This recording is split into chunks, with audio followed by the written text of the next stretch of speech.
PPFC นำใจของคนไทยทหารไทยต้องได้กินอาหารที่ดีๆหรือว่าอร่อยสวัสดีค่ะสบายดี PPFC ฟังไทยแล้วก็ฟังลาวเนาะมื้อนี้ก็ได้เข้าสู่ช่องเก็ดแก้วสาวลา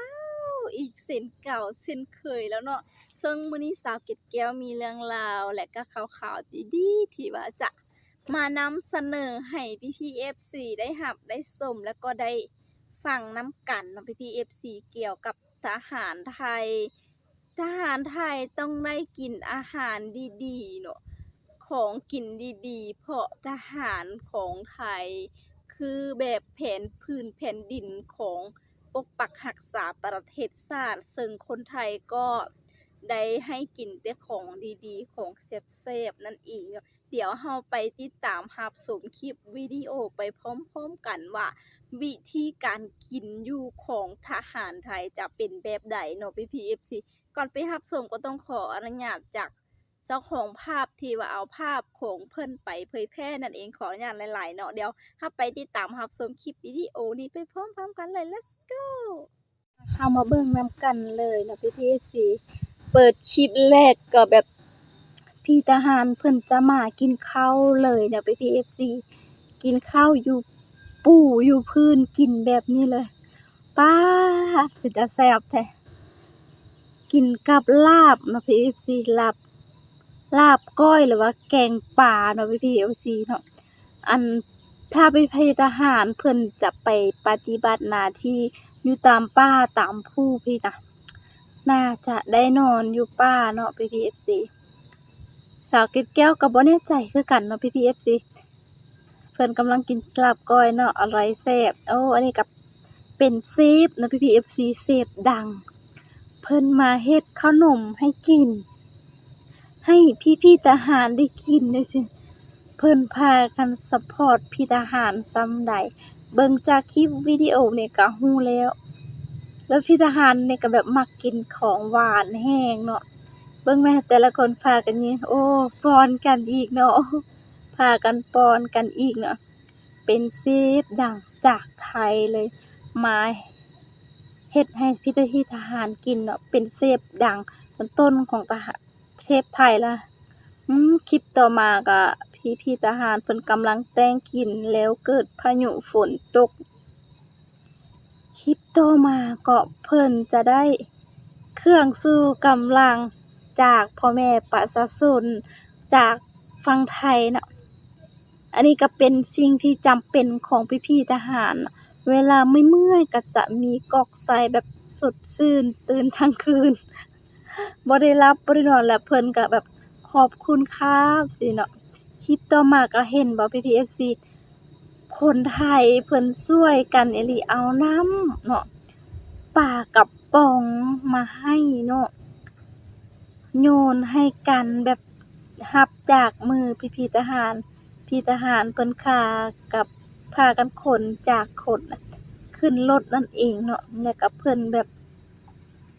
อันนี้เพิ่นเฮ็ดหยังน้อเพิ่นรับอิหยังน้อก็บ่แน่ใจเนาะพี่ป๊าดอันนี้คือพ่อแม่ประชาชนเพิ่นเอามาให้เนาะ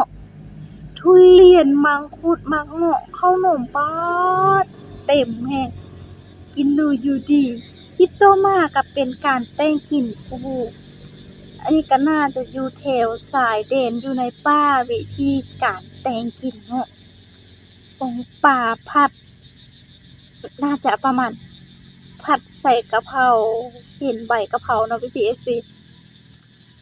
พี่ทหารเพิ่นจะมีหม้อแต่งกินของเพิ่นต่างหากอีกเนาะแบบสาวเกดแก้วจะไปลองเฮ็ดผัดปงปลาใส่ใบกะเพราแล้วเนาะกับข้าวเจ้าเนาะก็เป็นตาแซ่บอีกแบบเด้อPPFC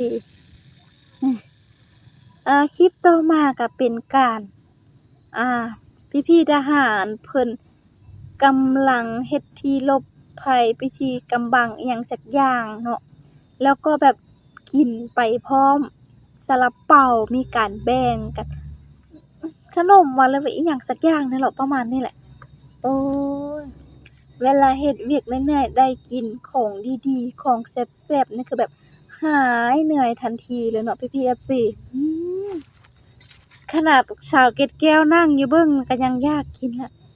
คลิปต่อมาพี่ๆทหารเพิ่นก็น่าจะอยู่แถวชายแดนเนาะพี่ๆ FC เห็นเฮือนประชาชนตอนนี้เพิ่นก็ต้องการตีนรถยางรถเนาะคลิปนี้เป็นคลิปที่น่าประทับใจสุดๆเนาะ พี่ๆแบบชาวฝั่งไทยเอาของไปให้ทหารอยู่ที่ชายแดนเนาะซึ่งเป็นภาพที่ว่าประทับใจสุดๆเลยต่อละมาระหว่างทางไปสุรินทร์เจอพี่ๆทหารเติมเสบียงแล้วก็พ่อแม่ประชาชนคนไทยก็ซื้อไปให้เติมเสบียงคนละเล็กคนละน้อยเห็นบ่ความน่ารักของคนไทยเนาะโอ้โฮคนไทยนี่คือแบบเพิ่นบ่ทิ้งกันอีหลีเนี่ยต่อแบบ เห็นโยงเลยเนาะสาวเก็บเกี่ยวแบบนักโยงเห็นอันนี้ก็ผิดแต่ว่าเก็บมาเฮ็ดโอ้นี่จะเป็นวิชาเรื่องการเอาตัวรอดอยู่กลางป่าทำมาหากินซอกกินอยู่กลางป่าฤดูนี้ก็เป็นฤดูฝนเนาะพี่ๆ FC ซอกเก็บเฮ็ดกินเนาะอันนี้บ่แน่ใจว่าเวลาไปเรียนทหารเพิ่นจะมีการสอนเวลาอยู่ป่าเฮาอิหยังแบบสามารถเฮ็ดอิหยังกินได้บ่ซี้นะ บางคนก็อยู่แถวชนบทคือแบบสาวเกล็ดแก้วเนี่ยก็รู้ว่าเฮ็ดอิหยังกินได้เฮ็ดอันใดกินบ่ได้เนาะเฮ็ดอันนี้ก็คือเฮ็ดแบบเฮ็ดอิหยังก็เฮ็ดหวายๆบ่ประมาณนี้เนาะพี่ FC ป๊าดต่อมาก็เป็นเฮ็ดปวกโอ้ยสาวเกล็ดแก้วเห็นแล้วก็อยากกินแล้วน้ำลายไหลเนาะพี่ FC อยู่บ้านสาวเกล็ดแก้วเขาขายแพงได้เนาะ อิงกูถึกเลขคันได้กินอันเฮ็ดปวกแหมเดี๋ยวนี้ฝั่งไทยฝั่งลาวนะพี่ๆ FC โอ้ราคาน่ะแพงแรงเนาะ2,000บาท200บาทประมาณนี้แหละเนาะโอ้แกงเลยเนาะพี่ๆ FC ฝั่งไทยบ่ฮู้ว่าพี่ๆเขาเฮ็ดหยังกินเนาะมุกแล้วก็เป็นการอ้อหรือว่าแกงเนาะแกงอ้อหลายแนวเนาะโอ้ เป็นการนึ่งข้าวกินกับข้าวเหนียวคือกันอืมอันนี้เฮ็ดอิหยังเนาะห่าหน่อไม้เนาะพี่ๆ FC โอ้บอกเลยวิธีการเอาตัวรอดกลางป่าของพี่ทหารนี่คือแบบสุดยอดเพิ่นบ่อยากกินที่ว่าเครื่องสำเร็จรูปที่พ่อแม่ประชาชนส่งให้เพิ่นก็ไปหาซอกอยู่ตามป่าตามดงเป็นตาสะอ่อนเนาะ เห็ดก็ออกหน่อไม้ก็ออกคือแบบอุดมสมบูรณ์แรงเนาะพี่ FC อืมเขตนี้จะเป็นเขตที่แบบอุดมสมบูรณ์เลยเนาะบางบ่อนน่ะหน่อไม้ก็บ่ออกเห็ดก็บ่มีเนาะถ้าแบบยุ่งหน้าฝนก็อันนี้ก็วิดีโอนี้ก็ได้รับการสนับสนุนทางน้ำดื่มจากพ่อแม่ประชาชนฝั่งไทยอืมอันนี้ก็เป็นคลิปวิดีโอฝั่งไทยที่ว่าเอาอาหารเอาการกินเอาน้ำมาให้นั่นเองเนาะพี่ๆ FC เพิ่นแบบสิว่าแนวใดก็มีน้ำจิตน้ำใจใจดีเนาะเพิ่นรวบรวมเป็นหนึ่งเดียวบ่ว่าจะเป็นพระสงฆ์พ่อแม่ประชาชนเพิ่นก็มาช่วยกันอีหลีเนาะยอมรับเลยคนไทยแบบเขาช่วยกันเนาะอันนี้ก็เป็นการยื่นต่อมือก็จะเป็นการเฮ็ดเวียกให้แล้วไวอีกแบบหนึ่งเนาะ ป๊าดทั้งมาม่าน้ำดอกน้ำดื่มขนมเนาะเครื่องสู้กำลังมาม่าเอ็มร้อยอิหยังแบบโอ้แบบคนไทยเขามีน้ำใจช่วยเหลือแล้วก็แบบคลิปนี้ก็จะเป็นคลิปรวมที่ว่ามีทั้งพี่ FC คนไทยที่ว่าเข้าแบบช่วยเหลือกันเนาะช่วยเหลือพี่ๆทหารเอาของแบบเอาไปให้เขาแบบประเภทการกินหรือว่าพี่ๆทหารเขาแบบ ไปซอกหากินตามป่าตามดงก็มีเนาะที่เพิ่นกำลังอยู่ชายแดนแล้วก็เพิ่นก็แบบบ่อยากที่ว่ากินของที่ว่า พ่อแม่พาสนฝากมาให้เห็นแนวอื่นเขาก็กินแนวอื่นไปเนาะมีเฮ็ดมีหน่อไม้โอ้โฮเป็นแบบชีวิตที่อุดมสมบูรณ์เนาะกินง่ายอยู่ง่ายเนาะแล้วก็แบบคนไทยเขาแบบต้องให้พี่ๆทหารฝั่งไทยฝั่งชายแดนต้องได้กินอาหารดีๆเนาะเพราะว่าเพิ่นจะปกป้องพื้นแผ่นดินของเมืองไทยของประเทศไทยนั่นเองเนาะโอ้โฮแบบสุดยอดและพ่อแม่ประชาชนก็แบบตอบแทนด้วยการเอาของดีๆเอามาให้พี่ๆทหารเขาได้กินนั่นเองเนาะโอ้โฮแบบสุดยอดมากเลยเนาะนี่แหละ PFC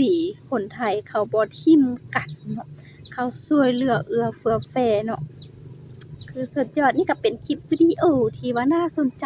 น่าประทับใจของสาวเกดแก้วมาฝากมาต้อนพี่ๆ FC ในวันนี้นั่นเองเนาะก็ขอเข้าใจที่ว่าติดตามนะครับชมคลิปสาวเกดแก้วมาตลอด